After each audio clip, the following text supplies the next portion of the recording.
कानपुर के राजा सेठ होटल घंटाघर में बीजेपी ने कार्यकर्ता समीक्षा बैठक का आयोजन किया, जिसमें राष्ट्रीय लोकदल के प्रदेश अध्यक्ष रामाशीष राय बतौर मुख्य अतिथि के रूप में शामिल हुए और बैठक की समीक्षा की।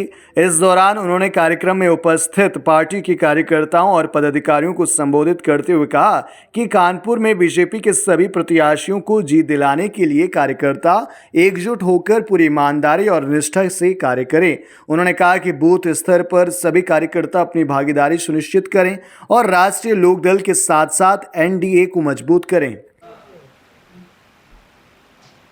राष्ट्रीय लोकदल की कानपुर में आज कार्यकर्ताओं की जो बैठक हो रही है, उस बैठक का मुख्य विषय है सीसा-मऊ विधानसभा का उपचुनाव, उसमें लोकदल के कार्यकर्ताओं की भूमिका। उस विषय पर तैयारी करने के लिए और संगठन को बूथ लेवल तक पहुंचाने के लिए, अपने बूथ लेवल का संगठन तैयार करने के लिए, उसकी रणनीति बनाने के लिए आज ये बैठक हम लोग आयोजित किए हैं। ये हमारे पूरे प्रदेश में 9वीं विधानसभा है।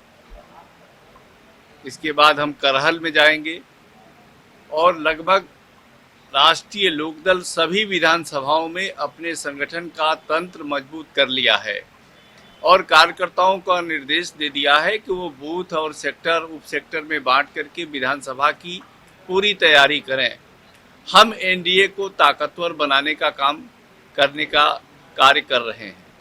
हमारे राष्ट्रीय अध्यक्ष चौधरी जयंत सिंह जी को एक बड़ी जिम्मेदारी प्रधानमंत्री ने दिया है। उन्हें कौशल विकास और शिक्षा का राज्य मंत्री बनाया है। इस देश में कौशल विकास की बड़ी भूमिका है और केंद्र सरकार के लिए उसकी प्राथमिकताएं भी है। इस देश में जिस तरह से बेरोजगारी की रफ्तार बढ़ रही है तेजी से, उसको कम करने के लिए कौशल विभाग ही महत्वपूर्ण भूमिका अदा कर सकता है और ऐसे बड़े विभाग की जिम्मेदारी हमारे राष्ट्रीय अध्यक्ष चौधरी जयंत सिंह के ऊपर दी गई है। इसलिए लोकदल ने फैसला किया है कि अगर हमारे नेता पर इतनी बड़ा भरोसा प्रधानमंत्री ने करके उनको महत्वपूर्ण जिम्मेदारी दिया है, तो लोकदल का भी फर्ज बनता है कि उत्तर प्रदेश में योगी आदित्यनाथ के हाथों को मजबूत करना है और प्रधानमंत्री के हाथों को मजबूत करने के लिए जो भी उपचुनाव होने जा रहा है, संभावना है बहुत निकट ही चुनाव होने जा रहा है और इस चुनाव में लोकदल का कार्यकर्ता, उसको चिंता नहीं है कि किस सीट पर उसका स्वयं का उम्मीदवार है। केवल चिंता इस बात की रहेगी कि एनडीए का उम्मीदवार जो भी हो वो विजयश्री को प्राप्त करे। राष्ट्रीय लोकदल जो है गठबंधन का हिस्सा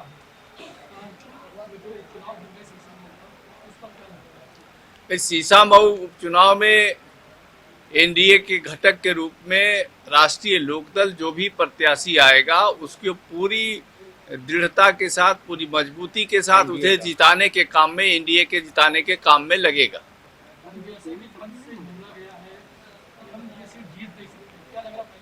नहीं, इन्होंने ये कहा है, इनके कहने का कभी अभिप्राय दूसरा था।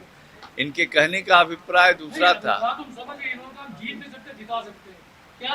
नहीं, ये हमारे सुरेश गुप्ता जी पार्टी की भी अकेले की बात करने लगते हैं ना कभी कभी जो है, तो इन्होंने अकेले की बात करने लगते हैं कि हम अकेले हमारी, लेकिन जब एनडीए की ये बैठक एनडीए को जिताने के लिए हो रही है, अब हम इंडिविजुअल कुछ नहीं है, हम एनडीए के साथ अपनी बात रख रहे हैं और एनडीए यहाँ बराबर पक्ष विपक्ष में रहा है, बहुत थोड़े वोटों से हारा है। भाजपा वर्षों से चुनाव यहाँ लड़ती आ रही है, बहुत ताकतवर चुनाव लड़ी है, कभी हारी है कभी जीती है।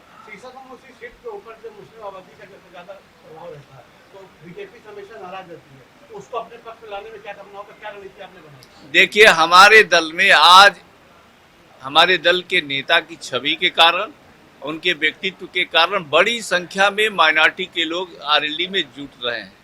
वो सहारनपुर से लेके बलिया तक इतनी बड़ी संख्या में माइनॉरिटी के लोग, अल्पसंख्यक समुदाय के लोग लोकदल के साथ जुड़ रहे हैं और लोकदल उन्हें जिताने, एनडीए को जिताने के लिए हर तरह की ताकत देगा। उसमें माइनॉरिटी भी हमारे साथ रहेगी और माइनॉरिटी को भरोसा है जयंत चौधरी पर कि जयंत चौधरी कभी भी देश में भाईचारा को बिगड़ने नहीं देंगे। भाईचारा को बनाए रखने के लिए उन्हें जो भी कुर्बानी देनी पड़ती है वो देते हैं। हमेशा राष्ट्रीय लोकदल देश में भाईचारा और किसान राजनीति और जवानों के लिए लड़ता है, वो लड़ता रहेगा। इसलिए हर तबके का वोट इस चुनाव में एनडीए को प्राप्त होगा। ऐसा आपको क्या लग रहा है कि जो तीसरा विधानसभा सीट है इस बार फिर से सपा का वर्चस्व रहेगा उस पर? नहीं, ऐसा तो कुछ नहीं है, क्योंकि लोग जो है देख लिए हैं, बहुत सी सरकारों को देख लिए हैं। आज लोगों को विकास चाहिए, आज लोगों को रोजगार चाहिए, लोगों को अमन चैन चाहिए, और उस अमन चैन और विकास और रोजगार की दिशा में योगी आदित्यनाथ की सरकार आगे बढ़ रही है, काम कर रही है, इसलिए लोगों का समर्थन मिलेगा।